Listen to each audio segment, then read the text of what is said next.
بسم اللہ الرحمن الرحیم. السلام علیکم. جی اے بھٹو، آج مجھے فخر محسوس ہو رہا ہے کہ میں پاکستان پیپلز پارٹی کے نمائندے کے درمیان آج مجھے فخر محسوس ہو رہا ہے کہ میں پاکستان پیپلز پارٹی کے نمائندے کے درمیان اور آزادی جموں و کشمیر کی جو تحریک ہے اس کی بیس کیمپ پہ کھڑا ہو کے آپ سب سے مخاطب ہوں.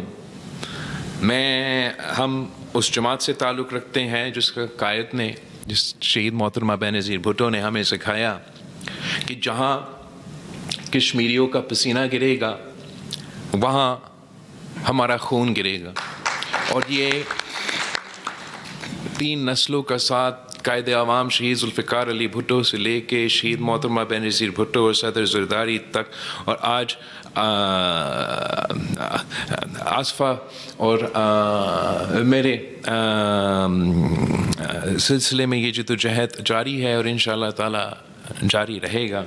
اگر شہید بیوی نے ہمیں یہ سکھائی کہ جب کشمیریوں کی پسینہ گرے گا تو ہمارا خون گرے گا، تو ویسے ہی کہ اگر ہمارے کشمیر کے مائیں بہنیں کے آنسو بہیں گے تو ویسے ہی ہمارے خون کے آنسو بہیں گے. اگر ہمارے کشمیریوں کے خلاف کوئی غلط زبان استعمال کریں گے، ان کے خلاف بولیں گے تو ہمارا ہمارا دل ٹوٹ جائے گا. اگر پاکستان کے خلاف، پاکستان کے فوج کے خلاف، ہمارے ان سپاہیوں کے خلاف کوئی بات کرے گا کشمیر کے اندر سے یا پاکستان میں سے، کوئی کارکن ہو، کوئی عام آدمی ہو، کوئی سیاستدان ہو، تو ہمیں یہ برداشت نہیں کر سکتے ہیں. ہمارے افواج جو ہمارے سرحد و محفوظ رکھتے ہیں، جنہوں نے حال ہی میں 1 سال پہلے ہی مودی کو ایسے عبرتناک شکست دلوائی ہیں جو انشاءاللہ تعالی تاریخ یاد رکھے گا، تو وہ ہمارے ریڈ لائن ہے، وہ بھی ہم برداشت نہیں کر سکتے. اور یقیناً جو آزاد کشمیر میں پچھلے مہینے سے اب صورتحال ہے وہ بہت پریشان کن ہے. ہر کشمیری پریشان ہے اور ہر پاکستانی پریشان ہے. کوئی یہ حالات نہ دیکھنا چاہتے ہیں، نہ دیکھنا چاہتے تھے، اور جتنا بھی دیر ایسے حالات چلیں گے تو اتنا ہی نقصان کشمیر کوز کو ہوگا، اتنا ہی نقصان پاکستان کے ریپوٹیشن پہ، پوزیشن پہ ہوگا. اور اس وقت جب عالمی سطح پر آپ کے سامنے دنیا بھر میں بڑی بڑی تبدیلیاں ہو رہی ہیں، عالمی سطح کی سازشیں چل رہی ہیں، اور ان تمام سازشوں میں پاکستان کا جو کردار ہے، ہمارا فیلڈ مارشل کا جو کردار ہے، وہ آپ کے سامنے ہے. اسرائیل کی سازش ہے ایران کے خلاف، تو وہاں پاکستان اپنا کردار ادا کر رہا ہے. بھارت کے حملہ کو جواب دینا ہے تو پاکستان اس حملہ کا جواب دے رہا ہے. چاہے وہ بھارت اپنے ہوائی جہاز بھیجے تو ساتھ کے ساتھ ہوائی جہاز گرائے جاتے ہیں. چاہے وہ بھارت اپنے ایجنٹس کو، اپنے دہشت گردوں کو، اپنے نمائندے کو افغانستان کے ذریعے بلوچستان اور پختونخوا پہ حملہ کرنے کے لیے بھیجتے ہیں، تو وہاں پاکستان کے افواج ان کو جواب دے رہے ہیں. چاہے مودی ہمارا اندس کو، ہمارا سندھو کو ہتھیار کے طور پہ استعمال کر کے پاکستان کے خلاف اور ہمارا دریا کے خلاف اور اس سنتاس معاہدہ پہ حملہ کر رہا ہے، تو وہاں پورا پاکستان کشمیر سے لے کے کہ یہ حالات کچھ ایسے ہیں جب سب کو پتہ ہے کہ ایران میں یہ جنگ شروع ہونے سے پہلے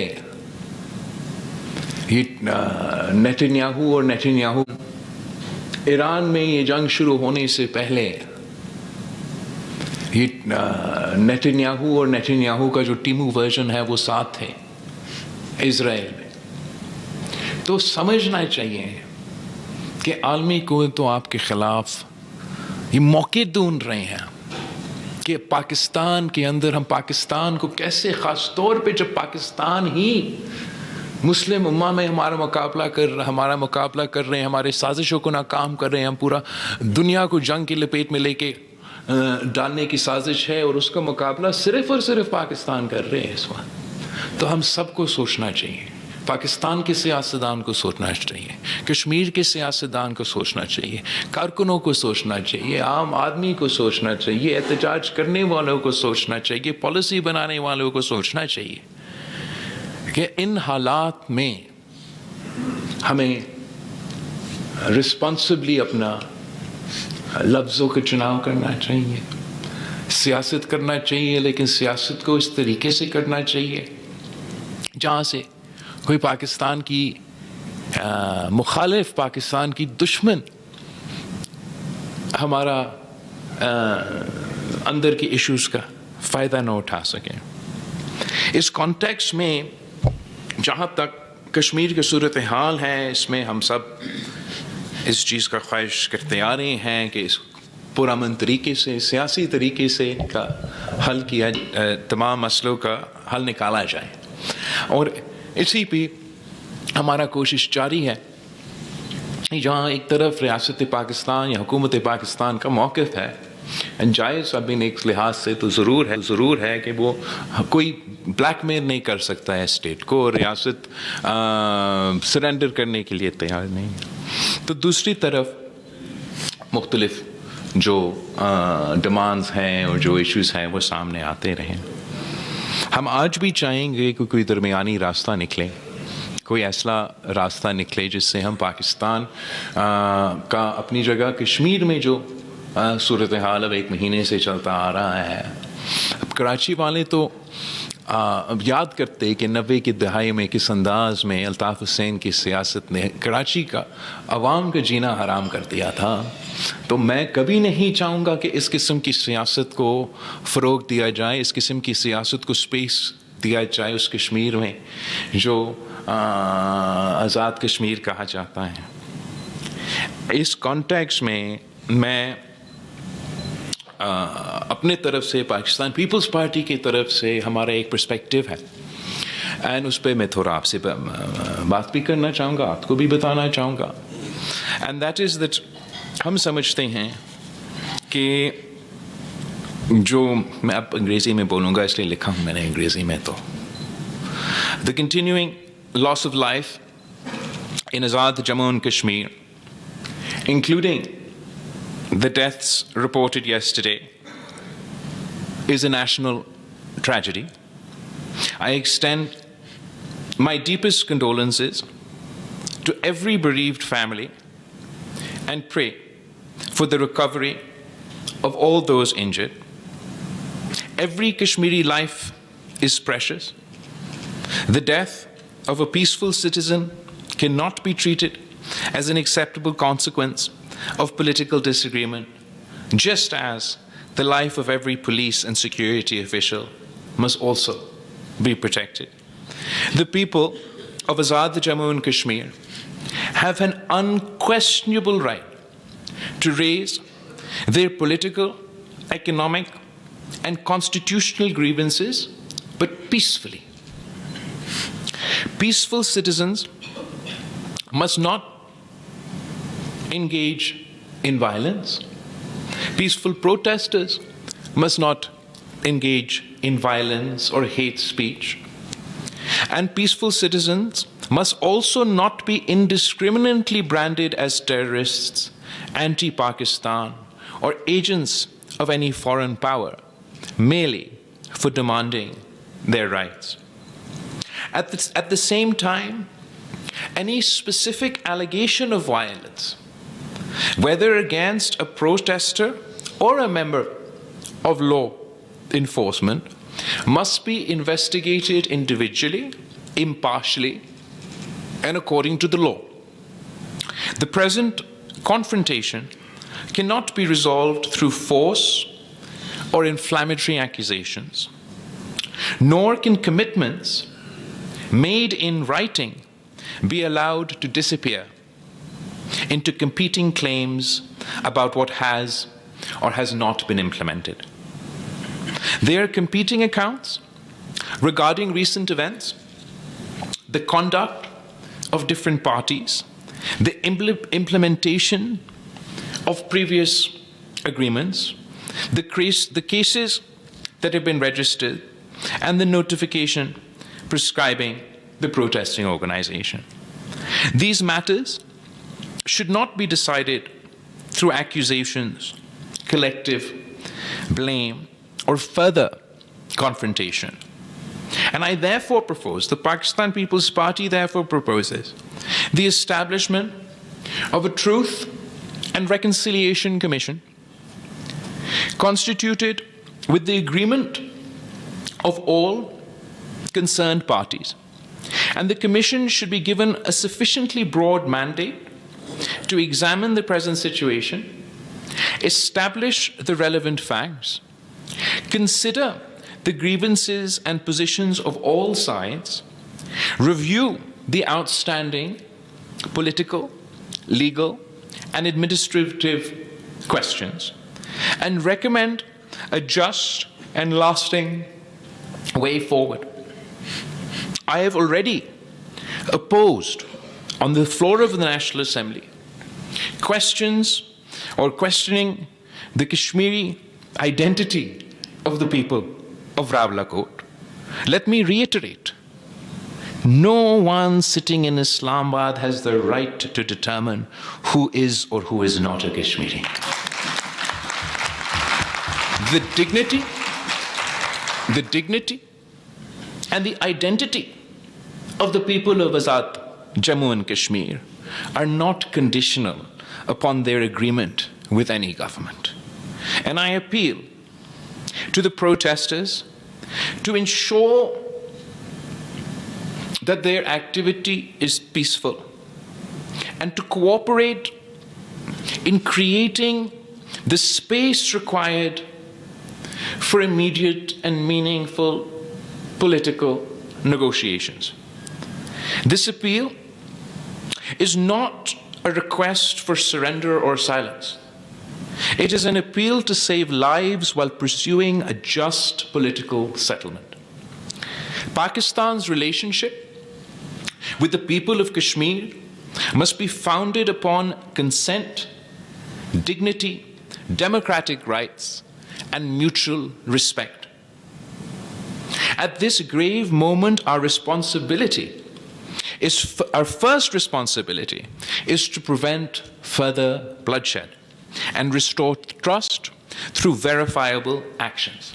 So I therefore appeal to the protesters to suspend its activity and sit-ins and long marches once agreement has been reached on the formation of such a commission.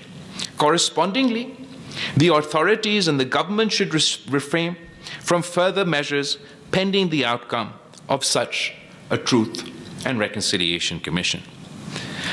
If this proposal is acceptable to the government of Pakistan, if this proposal is acceptable to the government of Azad Kashmir, if this proposal is acceptable to the protesters, and if and only if all parties are willing to accept such a proposal, then of course the Pakistan People's Party is ready to play its part to help resolve the current crisis in the best interest of the people